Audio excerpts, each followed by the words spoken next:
the Week. I'm Dara Breen. Joining me this week are Andy Parsons, Andy Osho and Miles Jupp, Chris Addison, Hugh Dennis and Milton Jones.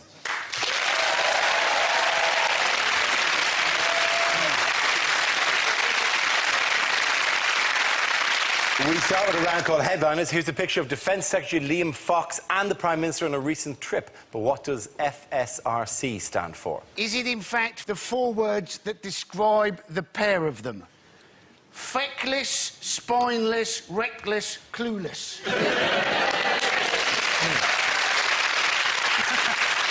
No, it's not. Is this Liam Fox's way of making Cameron forget the whole thing? Is it Fox slips Rohypnol into coffee? Is it Fiver says the recession continues? Is it outside the window, frankly, Stevenage requires camouflage?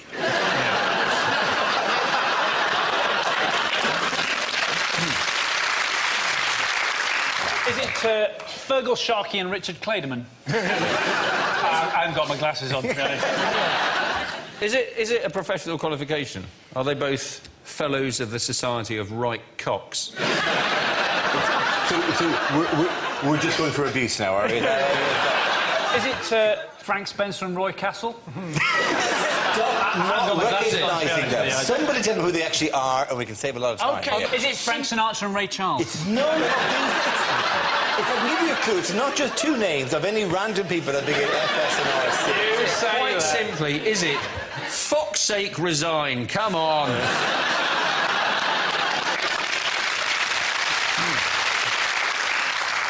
Is it Frank Sidebottom and Rita Cooley? It's not! Two people. Facebook status, relationships complicated.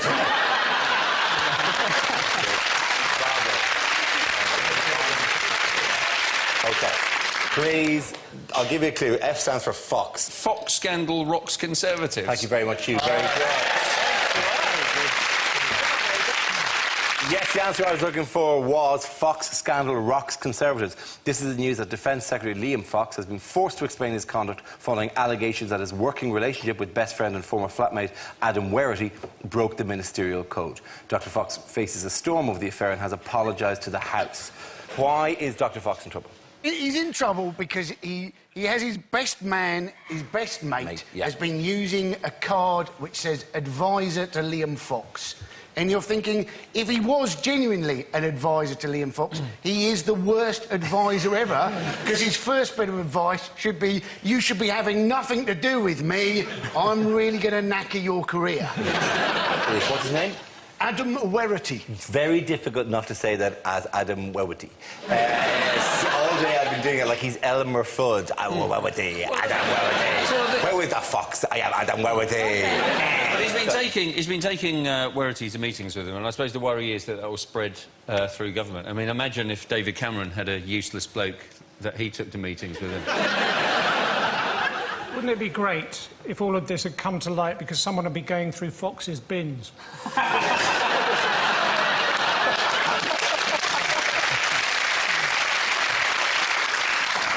Fox has been doing that classic thing of acting all surprised. Well, there appears to have been some wrongdoing. You know, he seems surprised that Werrity was there. I'm beginning to suspect that Fox actually thought Werrity was his imaginary friend. Surprised that the rest of us could see. What? You can see him? Can you see the giant rabbit? No, forget I mentioned it. How does he explain his presence at meetings? He's meeting, like, Sri Lankan trade delegations, and they're going, hello, you're whatever. And who's he? Are they played by Mickey Rooney? They are. Hello, we from Sri Lanka. We don't really know what people from Sri Lanka sound like. This is foreign. London has had a meeting with the Secretary of State for Defence and went, who this guy? And he went, he's a friend. OK. And I was fine. And then, like, what do you do? Sit at the end of the couch quietly? Don't mind me. I'm Werrity. I think that's just the noise he makes. Werrity. No, it's me. I'd imagine his catchphrase is, I'll just be here. And then occasionally leaning forward and going, do you have another Jaffa cake?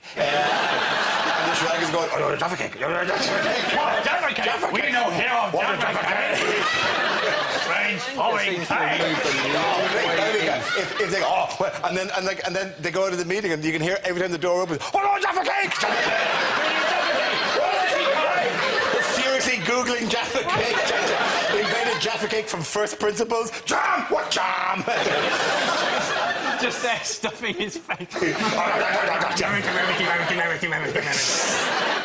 We can only speculate that this is the way the meetings went. Liam Fox has set up his own investigation at the Ministry of Defence into his own conduct. I hope he asked himself some pretty tough questions. Yeah, because he's basically got his mate from the MOD to investigate himself. So I'm thinking, this guy, or whoever's doing the investigation, will not be allowed to find anything wrong. If they do, they're going to wake up in Guantanamo, aren't they? So I mean, surrounded by 4 Asian lads from Birmingham going, at least you know what you're in here for. We've been here since we were 5.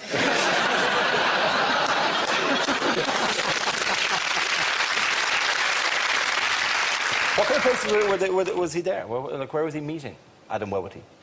He met Adam Werrity in places like Dubai. Yes. And the people seem surprised that he may have, you know, embarrassed Liam Fox, but he is Liam Fox's best man. That is what best men do. He's basically just extended the best man speech over a number of years. Liam Fox was lucky when he turned up at this meeting in Dubai that, in fact, he was fully clothed, not handcuffed to the desk, and that was covered in foam. Do you have any shaving foam? I don't have shaving foam. Jaffa cake and shaving foam. I think you just can't get rid of him. He's one of those friends that just comes along whether you want them or not. He was his best man. I bet he was there on the honeymoon with Liam Fox's wife going, I really can't do it without him in the room. Where is he? Where is he? Where is he? Carry on. Do you want to say hello to the boys and girls? No, I'm depressed. Do you know why...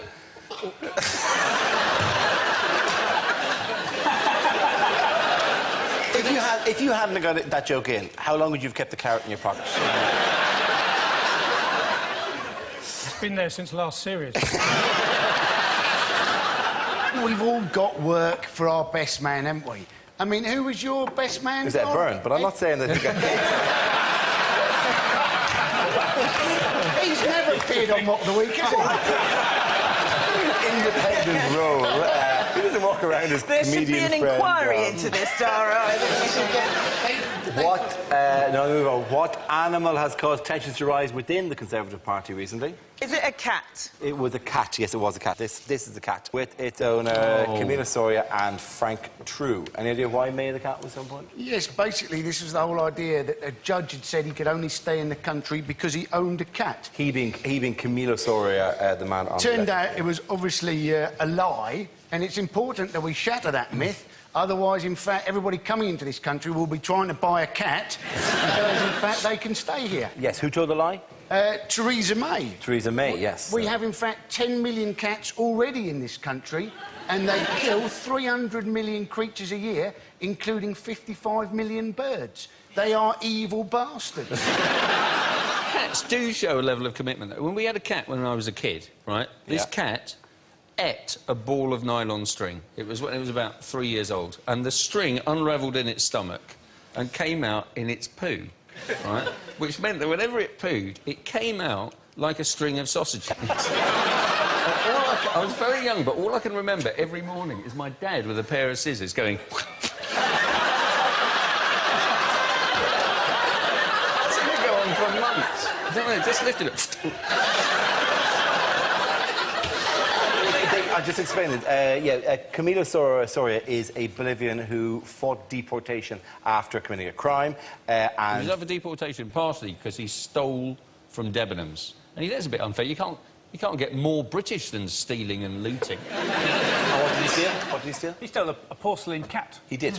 One of those ones that could wave bye-bye to him. As he left at the airport. I used to farm cats, and let me tell you, their eggs don't taste nearly as chocolatey as they look.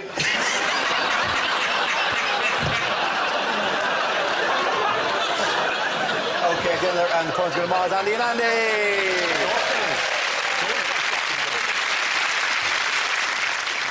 Now we play a round called quantitative teasing. This game involves Milton, Miles and Andy, so if you could make your way to the performance area, please. This round is our stand-up challenge. I launch the wheel of news, and wherever it chooses to stop, one of our performers must step forward and talk about that subject. The winner is whoever I think is the funniest. OK, here we go. Let's spin the wheel. Television. Who wants to come in on television? I'll take that one. Andy. Very good. OK, so I'm getting a bit fed up with how much reality TV shows are on at the moment. Like, The Only Way is Essex really just did my noodle in. The fact that they won a BAFTA. I mean, that's what for? Best foreign language film? Do you know what I mean? Like, you can just imagine it. Oh, shut up, oh, shut up, oh, shut up, oh, shut up. And then underneath it just says, I'm incredulous at what you've just said. And then, you know, thank God now X Factor's moved away from the audition stages, torturing those poor people. You know, you watch them rock up in the early stages. Hello, what's your name? Gonorrhea! All right, lovely. And what's that you're wearing? Oh, it's a waistcoat I've knitted from my own pubes. All right, lovely. And the weird thing about X Factor is it's making bigger stars of the judges than the contestants. You know, like, I was watching Cheryl Cole on Piers Morgan's Life Stories, and I got really angry because I was listening to her talking about being in Africa and my fate with malaria. And I got so angry, and then I remembered malaria is a disease. It's not the name of another toilet attendant she's been kicking the shit out of.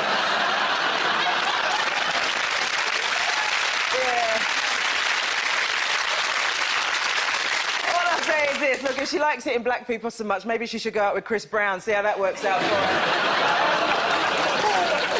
Thank you very much, Andy.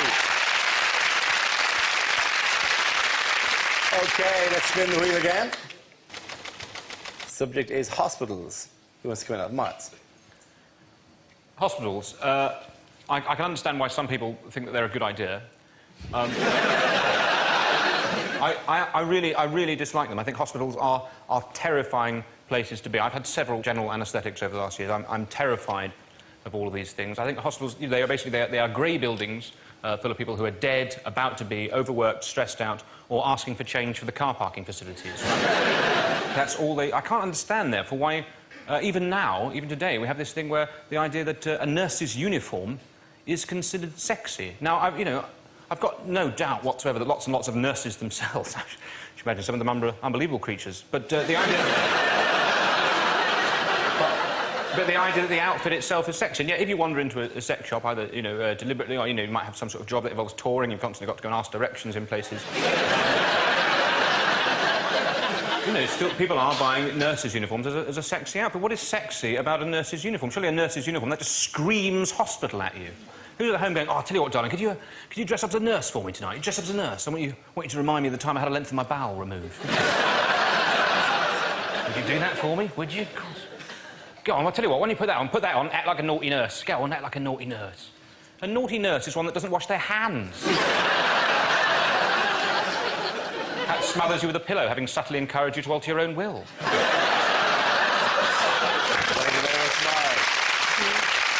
OK, that leaves us with Milton. Let's see what you've been after. Let's spin the wheel. It's travel. Away you go. Keep Britain tidy. Chop off Norfolk and Cornwall.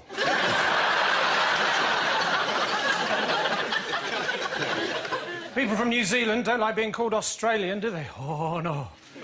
What people from Britain don't realise is an entirely separate culture. There's a great big sea between the two places. What people from New Zealand don't realise is that we in Britain don't care.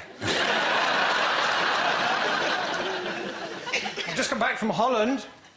When I was there, I was in a fish restaurant, and the bloke on the table next to me began to cough, so I ignored him. Then he began to cough a bit more, so I still ignored him. Then he began to choke really, really badly, so in the end I stood up and I smacked him on the back really hard. Anyway, it turns out he was just speaking Dutch.